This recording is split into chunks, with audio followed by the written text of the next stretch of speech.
श्री स्वामी समर्थ. स्वामी महाराज तुमच्या सर्व चांगल्या इच्छा पूर्ण करो ही स्वामींच्या चरणी प्रार्थना करते आणि आजच्या या नवीन व्हिडिओला सुरुवात करते. आजच्या या व्हिडिओ अत्यंत पवित्र, अत्यंत अनमोल आणि जीवन बदलवणार आहे. आज आपण चर्चा करणार आहोत 2026 मधील पहिलीच अंगारकी चतुर्थी, जी 6 डिसेंबर 2026 रोजी मंगळवारी येत आहे. हा दिवस विशेष, शक्तिशाली आणि कायमचा यश, समृद्धी आणि मंगलता देणारा मानला जातो. या व्हिडिओमध्ये आपण जाणून घेणार आहोत अंगारकी चतुर्थी म्हणजे काय, या दिवशी काय करावे, काय करू नये, गणपती बाप्पांची कोणती सेवा करावी, घरातील कोणत्या चुका टाळाव्यात आणि त्याचबरोबर या दिवशी विशेषतः एक अतिशय प्रभावी असा हा उपाय करायचा आहे. हा उपाय जर तुम्ही केला तर शत्रू तुमच्यासमोर गुडघे टेकवेल, कितीही कठीण इच्छा पूर्ण होईल. असा हा प्रभावी उपाय कसा करायचा यावरती संपूर्ण एक माहिती आजच्या या व्हिडिओमध्ये आपण जाणून घेणार आहोत. त्यामुळे व्हिडिओ हा स्किप न करता शेवटपर्यंत नक्की पहा. तुम्ही जर चॅनलवरती नवीन असाल तर चॅनलला सबस्क्राईब करा आणि असेच माहितीपूर्ण नवनवीन व्हिडिओ पाहण्यासाठी बेल आयकॉनलाही प्रेस करा, म्हणजे माझ्या सर्व नवीन व्हिडिओंचं नोटिफिकेशन तुम्हाला मिळेल आणि तुम्ही एक पण व्हिडिओ मिस करणार नाही. त्याचबरोबर कमेंटमध्ये ओम गम गणपते नमः लिहायला अजिबात विसरू नका, जेणेकरून गणपती बाप्पांची तुमच्या कुटुंबावरती, मुलांवरती अगदी भरभरून अशी कृपा होईल. अंगारकी चतुर्थी म्हणजे चतुर्थी प्लस मंगळवार म्हणजेच अंगारकी चतुर्थी. हे गणेशाला अत्यंत प्रिय तिथी आहे. मंगळ ग्रह म्हणजे शक्तीचा, कर्माचा आणि यशाचा ग्रह आहे. जेव्हा चतुर्थी तिथी मंगळवार येते तेव्हा ती अंगारकी चतुर्थी म्हणून मानली जाते. हिंदू पंचांगामध्ये अशी संयोग फार दुर्मिळ आणि फलदायी मानले जातात. या दिवशी केलेली पूजा, व्रत, उपाय, दान किंवा सेवा सर्व जीवन क्षेत्रावर शक्तिशाली सकारात्मक परिणाम देतात. हे ध्यानात ठेवा. पाताळातील ग्रह परिणाम, पूर्वजांच्या आशीर्वादाचा प्रभाव आणि घरातील नकारात्मक ऊर्जा या सर्व गोष्टी याच दिवशी उत्तम फल देत असतात. 6 डिसेंबर 2026 अंगारकी चतुर्थी ही पहिलीच वर्षातील चतुर्थी असणार आहे. संपूर्ण वर्षातील सर्वात शुभ दिवस असणार आहे. मंगळवार असल्यामुळे दुहेरी फळ आपल्याला मिळते. दैनंदिन जीवनातील अडथळे नष्ट करणारा हा दिवस आहे. घरात समृद्धी, शांती, यश आणणारा हा दिवस आहे. ज्यांनी 6 डिसेंबर 2026 रोजी गणेशाची उपासना केली त्यांचे जीवन, व्यवसाय, नोकरी, शिक्षण, आरोग्य हे सर्व क्षेत्र सकारात्मक बदल घडवून आणू शकतात. या दिवशी काय करावे? सकाळी लवकर उठावे. 4 ते 5:30 वाजेपर्यंत उठण्याचा प्रयत्न करावा. ब्रह्ममुहूर्त आणि गणपती स्मरण हे सर्व पुण्य गुणांची वाढ करतात. स्नान करावे, स्वच्छ कपडे परिधान करावे. हे तुमचे मन आणि शरीरातील नकारात्मक ऊर्जा दूर करतात. आणि म्हणावे ओम गण गणपते नमः. गणपती बाप्पांची मूर्ती एका तामणामध्ये घ्यावी. गणपती बाप्पांच्या मूर्तीवरती अभिषेक करावा. गणपती अथर्व शीर्षमचा किंवा ओम गम गणपते नमः या मंत्राचा जप करत करत त्यानंतर आपल्याला गणपती बाप्पांना गंधफुलं, अक्षता अर्पण करायचे आहेत, दुर्वा अर्पण करायचे आहेत, 11 फळे जर शक्य असेल तर अर्पण करा, नारळ अर्पण करा, मोदक हे सर्व गणेशाला भावनेने द्या. त्यानंतर दीपसुद्धा आपल्याला प्रज्वलित करायचा आहे. दीप जर शक्य असेल तर आपल्याला तुपाचा लावायचा आहे, नाहीतर तेलाचा लावला तरीही चालेल. आणि त्याचबरोबर गरजू व्यक्तींना या दिवशी दान करा. तांदूळ, फळे, दीप दान केलं तरीही चालेल. दान केल्याने घरात समृद्धी वाढते. या दिवशी टाळावायच्या चुका: राग येणे, घरात वाद, अपशब्द, उद्धार देणे, त्याचबरोबर मद्यपान करणे, हिंसा करणे, चोरी, कपटपणी करणे ह्या सर्व गोष्टींचा प्रभाव नकारात्मक परिणाम देऊ शकतात. त्यामुळे ह्या गोष्टी आवर्जून टाळायच्या आहेत. गणपती बाप्पांना पांढऱ्या फुलांचा विशेष महत्त्व आहे, त्यामुळे पांढरी फुलं आवर्जून अर्पण करा. जास्वंदीचं फूल सुद्धा गणपती बाप्पांना प्रिय आहे, तेही तुम्ही अर्पण करू शकता. ही सर्व सेवा स्वरूप आहे. भक्तीचा नाहीसा भाव दाखवणारे नाही, तर मनामध्ये श्रद्धा ठेवून हे सर्व करा. संध्याकाळी परत दीप लावून गणपती बाप्पांची आरती करा.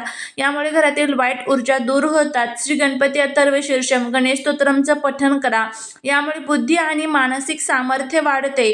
त्याचबरोबर या दिवशी आपल्याला काही प्रभावी असे उपाय देखील करायचे आहेत. या दिवशी आपल्याला तुळस, त्याचबरोबर तुमच्या आजूबाजूला जर कुठे पिंपळाचं झाड असेल तर पिंपळाच्या झाडाची, तुळशीची आणि बेलाच्या झाडाची आपल्याला पूजा करायची आहे. आणि घरामध्ये आपल्या जे दुःख, दारिद्र्य आहे तर ते दूर करण्यासाठी आपल्याला प्रार्थना करायची आहे. त्याचबरोबर या दिवशी आपल्याला आपल्या घरामध्ये एक हा जो प्रभावी उपाय आहे तर तो देखील करायचा आहे. बघा, आपण खूप कष्ट करतो, मेहनत करतो, पण तरीही त्या कष्टाचं, मेहनतीचं फळ आपल्याला मिळत नसेल. घरामध्ये आलेला पैसा हा घरामध्ये टिकत नसेल, सतत दुःख, दारिद्र्य घरामध्ये येत असेल, त्याचबरोबर नकारात्मक शक्ती जर तुम्हाला असं वाटत असेल की घरामध्ये आहे, घरामध्ये पती पत्नी, आई वडील, मुलांमध्ये सतत भांडण, कटकट, वादविवाद जे आहे तर ते होत असेल, मुलांची प्रगती कुठेतरी थांबून गेलेली असेल, तर अशा ह्या ज्या काही आपल्या अनेक समस्या आहेत ना, तर त्या सर्व समस्या आपल्या दूर करण्यासाठीच आपल्याला हा जो उपाय आहे तर तो करायचा आहे. जर घरामध्ये धनप्राप्ती, लक्ष्मी प्राप्ती होत नसेल, त्याच्यासाठी तुम्ही हा जो उपाय आहे तर तो करू शकता. मनातील इच्छा पूर्ण करण्यासाठी तुम्ही हा उपाय जो आहे तर तो करू शकता. फक्त कोणताही उपाय करत असताना तो पूर्ण भक्तीने, श्रद्धेने आणि विश्वासाने जर केला, त्यावेळेसच आपल्याला त्याचे जे चांगले फायदे आहेत तर ते बघायला मिळत असतात. तर असा हा प्रभावी उपाय कसा करायचा याबद्दलची संपूर्ण माहिती आपण आजच्या व्हिडिओमध्ये घेणार आहोत. त्यामुळे व्हिडिओ जर आवडला तर चॅनलला लाईक, शेअर, सबस्क्राईब करून कमेंटमध्ये ओम गम गणपते नमः लिहायला विसरू नका, जेणेकरून श्री गणेशाची तुमच्या कुटुंबावर, मुलांवर अगदी भरभरून अशी कृपा होईल. आता हा उपाय करण्यासाठी सकाळी लवकर उठा. सकाळी जर शक्य असेल तर 10 वाजण्याच्या अगोदरच तुम्हाला हा उपाय जो आहे तर तो करायचा आहे. अगदी साधा सोपा हा उपाय आहे. तर यासाठी तुम्हाला काय करायचं आहे, तुमच्या आजूबाजूला जिथे कुठे पूजा साहित्याचं दुकान असेल बघा, तर तिथे तुम्हाला जायचं आहे. तिथे गेल्यानंतर तुम्हाला एक विड्याचं पान जे आहे तर ते तुम्हाला घेऊन यायचं आहे. विड्याचं पान सर्वांनाच माहीत आहे, ज्याला आपण खाऊचं पान म्हणतो, ज्याला पूजेमध्ये खूप महत्त्व असतं. विड्याचं पान हे 33 कोटी देवी देवतांना प्रिय असं हे पान आहे.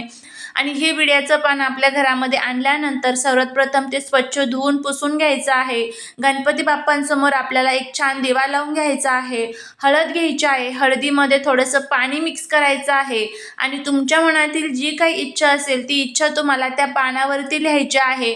मग ती तुमची धनप्राप्ती असेल, लक्ष्मी प्राप्ती संबंधित असेल, नोकरी प्राप्ती असेल, तर एकाच शब्दामध्ये तुम्हाला ती इच्छा लिहायची आहे. शत्रू त्रास देत असेल तर शत्रुनाश लिहा, किंवा मग धनप्राप्ती लिहू शकता, नोकरी प्राप्ती लिहू शकता, प्रमोशन लिहू शकतात, मुलांची प्रगती असं लिहू शकतात. जी काही इच्छा असेल त्या हळदीच्या साहाय्याने तुम्हाला त्या पानावरती लिहायचे आहे. त्यानंतर आपल्याला हे पान आपल्या हातामध्ये धरून 11 वेळेस ओम गम गणपते नमः या मंत्राचा जप करायचा आहे. आणि त्याचबरोबर एकदा गणपती अथर्व शीर्षमचं पठण करायचं आहे. गणपती बाप्पांच्या समोर तुम्हाला हे पान जे आहे तर ते ठेवायचं आहे. परत एकदा तुम्हाला गणपती बाप्पांना प्रार्थना करायची आहे की माझ्या जीवनातील जे काही दुःख संकट असेल ते दूर कर, आणि तुम्ही जी काही इच्छा त्यावरती लिहिली असेल तर ती माझी इच्छा पूर्ण कर, अशी आपल्याला बाप्पांना प्रार्थना करायची आहे. आणि त्यानंतर आपल्याला हे पान जे आहे तर ते उचलायचं आहे आणि उचलून ते तुम्हाला तुमच्या आजूबाजूला जिथे कुठे वाहती नदी असेल किंवा तलाव असेल, विहीर असेल, तर तिथे जाऊन तुम्हाला ते प्रवाहित करायचं आहे. आता नदी तलाव नसेल तर पिंपळाच्या झाडाखाली जरी हे पान ठेवलं तरीही देखील चालू शकतं. तर अशा पद्धतीने आपल्याला हा जो उपाय आहे तर तो या दिवशी करायचा आहे. अगदी साधा सोपा हा उपाय तुम्ही या दिवशी करून बघा आणि बघा तुम्हाला याचे किती चांगले फायदे जे आहेत तर ते बघायला मिळतील. नक्की करा.